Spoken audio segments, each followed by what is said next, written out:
Like my kids are here. Well, you know, they say that a boy's toys go with him throughout his whole life. So That's right. I was addicted to Hot Wheels as a kid, and I haven't grown out of them.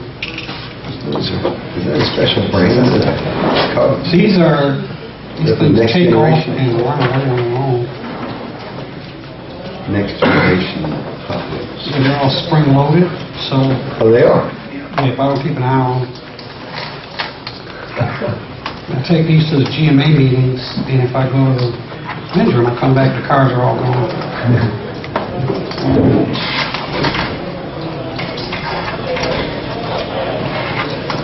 Okay. Is the clock started? Yes. Oh, Okay. John, go right ahead. My name is John Walker. I am the Director of Operations for this region for Safebuilt. As you see, we've gone low-tech today because we know you've been sitting in this room for a long time watching a lot of PowerPoints. Again, John Walker, Director of Operations for this region of Safebuilt. I have stood up the departments in Johns Creek, Milton, Chattahoochee Hills, Roswell, most recently, Decatur, Peachtree City, and several others. I have stood up 20 cities with Safebuilt. We have stood up as a company 120 cities. With me today, we have members Eddie Williams from Keckenwood and Janae from LSL. They also have stood up several cities, but we want to focus right now just on this. In addition to standing up those cities with Safebuilt, I am a former city manager. I was the first city manager in Jonesboro, Georgia. I was a county administrator for Oconee County, Georgia. As the first city manager in Jonesboro, I was appointed in 2003. 1 month later, Clayton County school system was put on probation by SACS for the first time. It definitely impacted our development. It definitely impacted our economic development and what our needs were from the development department. So I'm here with that background. On top of that, I shop at the Costco, I go to the farmer's market on Dresden, I eat at the Old Blind Dog in Hudson Grill. I live in Tucker, very close by. My children go to school in Claremont, so I'm a neighbor. So I'm here to be part of your community. I am also here representing your interim community development director. We did that for 2 reasons. First of all, because I have been a part of so many startups, we recognize that it takes a different skill set to stand up a department. It is something that requires a review of many ordinances, a lot of time with community outreach, more than the day-to-day operation of the department. I have done that. Recently, I spent 2 months in Roswell standing up the operation there, and that was a department that was already in place. We took over a department with infrastructure already in place. With Johns Creek, I was there for a little over 8 months. So I am the proposed interim community development director for you. The second reason for that is that the community development department represents your desires and the citizens' desires for the community. When we submitted this proposal, this council had not been seated yet. Elections hadn't been held yet. So we want to make sure that we get the right fit for you, the right fit for this team, this council, and the right fit for the citizens. So during my tenure, we proposed that a search would be conducted, potentially with the assistance or under the direction of the city manager that you choose, and that at that point a community development director will be put in place. At that point, you may decide that it should be a city position, and we are okay with that. We're very comfortable with that. Many of the other cities have chosen to do that after startup. At this point, I'll turn it over to Dexter Sullivan. So I've noticed in the lobby, a lot of different faces. So you guys have seen a lot of different faces today. My hat's off to you for doing this and allowing everybody the opportunity to come in.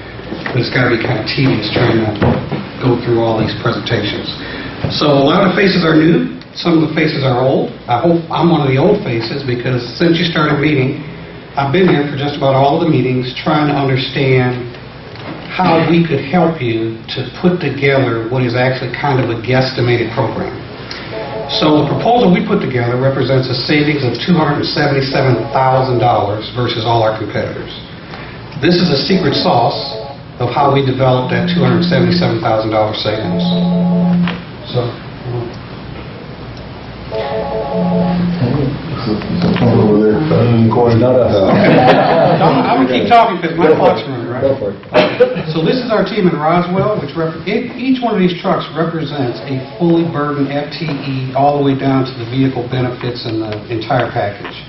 So this is our team in Roswell, that's our team in Milton, that's our team in Johns Creek, that's our team in Decatur, that's our team in Chamblee, Stone Mountain, Lithonia, and I think we got one more on the east. 22 cities in all. That's our team in Peachtree City, that's our team in Tyrone, and we go all the way down to Bainbridge on the south and Lutz County on the very far southeast. This represents our team in South Carolina, which gives us an additional 5 bodies. Behind all this is an organization of plan reviewers as well as the team of LSL and Keck and Wood, but this infrastructure is already in place.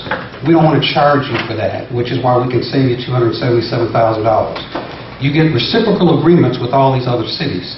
So on days when Chamblee's team is not busy, they can be here working on your projects. On days when your team's not busy, everybody works together and we get synergies based on those intergovernmental agreements between all those multiple cities. That's the secret sauce. That infrastructure is already in place. Nobody else, no matter if they march in a whole baseball team, can give you that infrastructure in the field actually going to work for you. So if the city's successful and you land 3 hospitals, 2 shopping malls, and a major residential project, we're prepared to do that right now. Long story short, I'm done with it. Any questions? And I would just... Something you don't use on the presentation, you can add the question section. That'd be great, because I think John's got some more on that. We just want to finish up by saying there's a lot of work to be done. There are ordinances to be adopted. What tree ordinance are you going to have? Is it going to be similar to DeKalb? Is it going to be similar to Chamblee's? How is it going to differ? You've got a lot of decisions to make. We want to be there to support you. We had 100% client satisfaction rating at our last survey that went out in April of 2012. 100%. We don't just get that by happenstance. We don't just throw that together. We listen.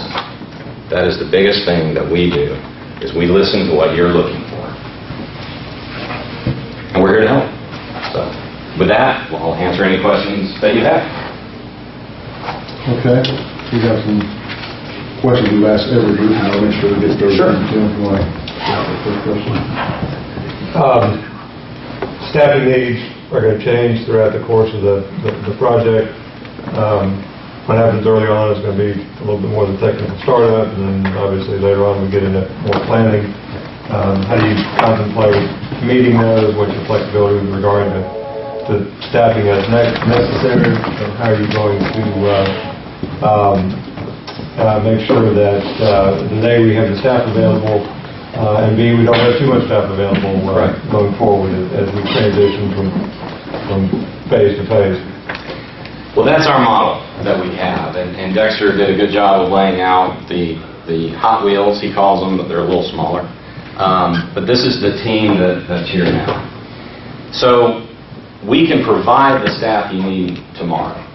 We can start up tomorrow. Obviously, a lot of things there are things that need to be put in place, but the staff is there. That's the key for us. Is we don't want to overstaff you. We don't want to start out with more than you need. The information that was provided in the RFP, the Carl Vinson information, data that was out there, at this point, with the changes that have occurred over the last year, 2 years, we're not sure where we're at.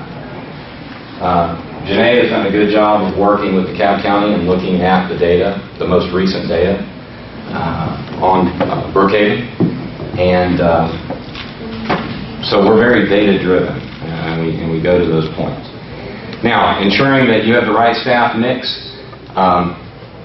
As I said, the staff mix is already there. It's just how much we bring in and at what point.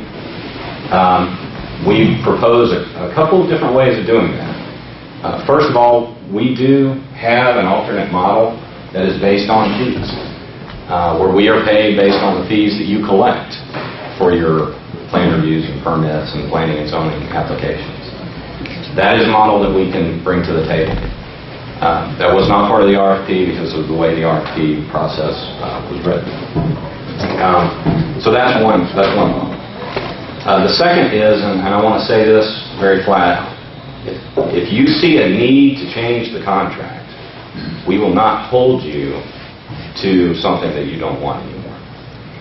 If you need, and if it's a 90-day out clause, or if you want to have a change order, however you want to do that, to reduce our presence, we're very comfortable with that.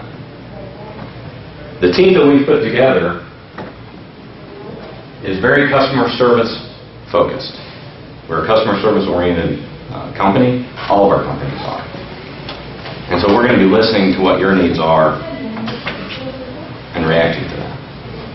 How much extra time was there? Over 7 minutes.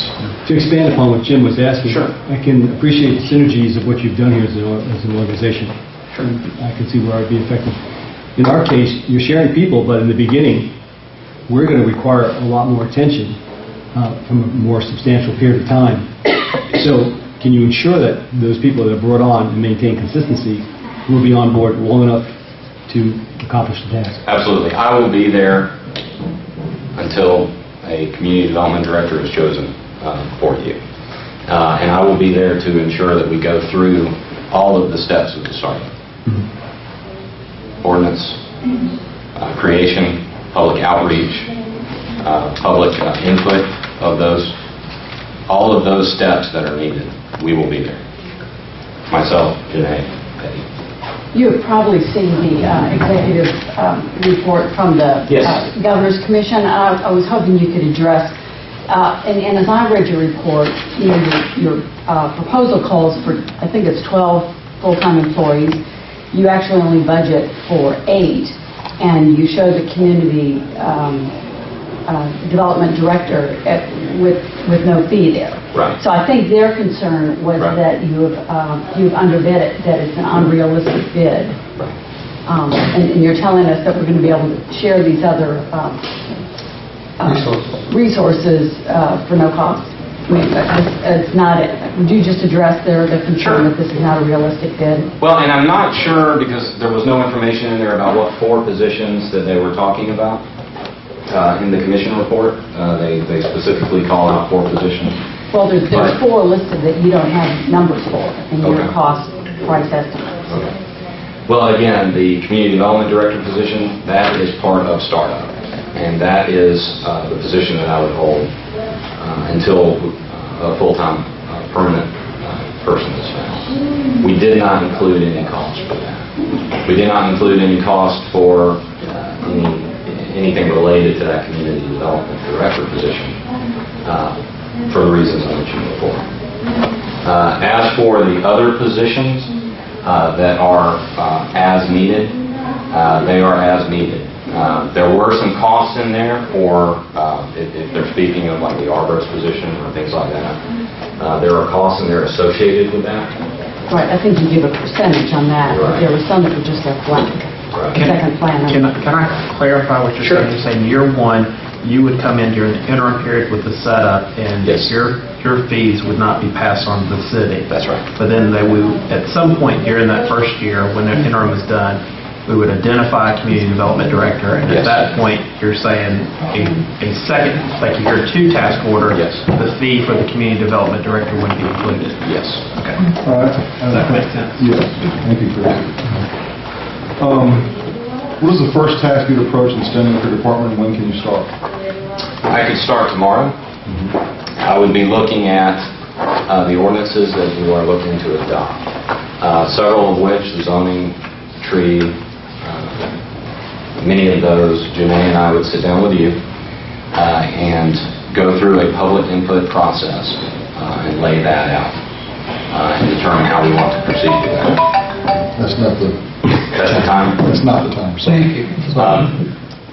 So we would sit down and lay out that public We have input. 5 minutes left now. Thank you for that. Would you finish your last sentence? We would start the public input process. We would sit down with you, identifying those ordinances that we need to adopt, and identifying the public input process for those ordinances. All right.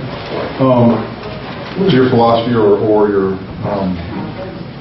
stance on, particularly with community development and zoning, how you and your employees will interpret code or positions that people may have, citizens and taxpayers may have, when it comes to your personal beliefs or opinions about law or code or interpretations, as opposed to what the community wants and what the voters and taxpayers are brookhaven on? How do you balance that or segregate that, your personal beliefs from what the taxpayers in Brookhaven really want?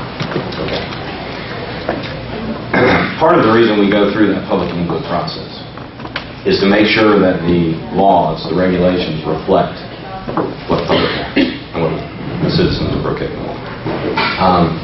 Because we don't want to get into a situation where legally the requirements are one thing and someone comes in with a plan or a proposal that meets those legal requirements but doesn't meet the community desires. So that is why we want to stress that public input process. As far as our philosophy on that, there are items such as the building codes, there are life safety issues, those things that we see are non-negotiable. There are the planning, the zoning, those issues where those are city ordinances, those are your ordinances. And we want to enforce those because that's what you want. So the first thing we have to do is make sure that those ordinances reflect your desires. Okay. That last question, what is the last one? The first one? Yeah, sure. It was about code enforcement, and Sure. how would you share with us your vision of how you would implement code enforcement? Okay. The proposal that you have is the code enforcement is per the RFP, what we would say is the minimum code enforcement requirements to pursue code enforcement in this community. We've been very successful with our neighborhood outreach, our neighborhood improvement teams in the city of Roswell. I would encourage you to discuss that or contact them to ask questions about that program. But essentially, we go into the communities, we separate the community into districts. We go into the community and have meetings, and that's where the meeting of the minds occur. Where there are problems, there are solutions. You sometimes have people who do not want to comply, perhaps because they don't have the money to comply, perhaps because they don't have the resources to comply, or physically cannot comply. That's where you bring in your community resources. There are resources in every community, whether they're men's clubs, churches, or other civic organizations that can help. So we want to make sure that all problems are addressed. Where compliance needs to occur and the property owner isn't willing to work with us, then that's something where we have to go through the legal process. But our philosophy is community involvement through the neighborhood team initiative and get everyone at the table at the same time. Take it to the last result. Yes, it is our last resort. How much time? About a minute. Labor burdens. Obviously, there's a wide variety that we've seen. Just give us a little bit of insight into how yours came into being and what's in, what's out, and how you came up with your magic number. We went through that particular part worksheet many times, many iterations. We tried very hard to follow the prescriptions that were laid out for us. So yes, I can see where there would be some differences there, because there were some interpretations there. We tried very hard on our sides to have labor, the fully burdened rate represents, of course, everything. It's escaping me what the two different categories were right now. But the first category was the direct cost. So we looked at wages and salaries. We looked at direct, help me out there, sir. I'm trying to look for the RFP. Yes. Benefits and all Got you. But all of those are in there. The second column that was requested, those are your indirect costs, the benefits, the vehicles, those items. But if the question is if it's all inclusive, and that's the actual number, that's it. There's nothing else Yes. that we missed. Okay. All right, I think that's it. Thank you all very much for coming in and doing this. Thank you. Thank you. Well, we just want to say in closing that we thank you for giving us the opportunity to come in. And as you can tell by JD and our shirts, that we're Merry Christmas. And he has the tie too, so. Thank you very much. We appreciate your time.